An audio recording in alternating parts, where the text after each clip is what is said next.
कारण शाहीन ही पाकिस्तानमधील दहशतवादी मसूद अझहरची बहीण सादिया अझहरशी संपर्कात होती। सादिया अझहर ही जमातुल मोमिनातची प्रमुख आहे। जमातुल मोमिनात ही जैश ए मोहम्मदची नवीन दहशतवादी शाखा आहे। जमातुल मोमिनात ही जैश ए मोहम्मदची पहिलीच महिला शाखा आहे। शाहीन जैश ए मोहम्मदच्या भारतीय महिला शाखेची लीडर आहे। ऑपरेशन सिंदूरमध्ये सादियाचा पती मारला गेल्याची शंका आहे।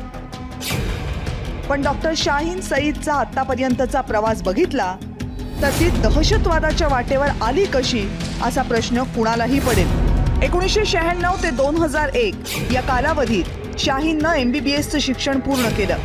अलाहाबाद मेडिकल कॉलेजमधून तिनं डिग्री घेतली। त्यानंतर फार्माकोलॉजीमध्ये तिनं MDचं शिक्षण पूर्ण केलं। पुढे UPSCची परीक्षा पास झाली आणि असिस्टंट प्रोफेसर बनली। 2006 पासून शाहीन कानपूर मेडिकल कॉलेजमध्ये प्रोफेसर म्हणून काम करू लागली। पण 2013 मध्ये अचानक शाहीननं कॉलेजमध्ये येणं बंद केलं। कॉलेजनं अनेक नोटिसेस पाठवल्या पण उत्तर मिळालं नाही। 2021ला कॉलेजनं शाहीनला नोकरीतून बडतर्फ केलं। त्यानंतर महाराष्ट्रामधले डॉक्टर जफर यांच्यासोबत शाहीनचा विवाह झाला।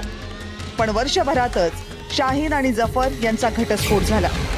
घटस्फोटानंतर शाहीन हरियाणातील अल फलाह युनिव्हर्सिटीमध्ये काम करू लागली। याच युनिव्हर्सिटीमध्ये शाहीन आणि मुजम्मिल यांची भेट झाली।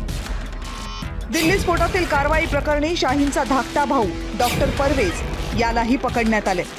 डॉक्टर परवेज हा मूळचा उत्तर प्रदेशमधल्या लखनौचा।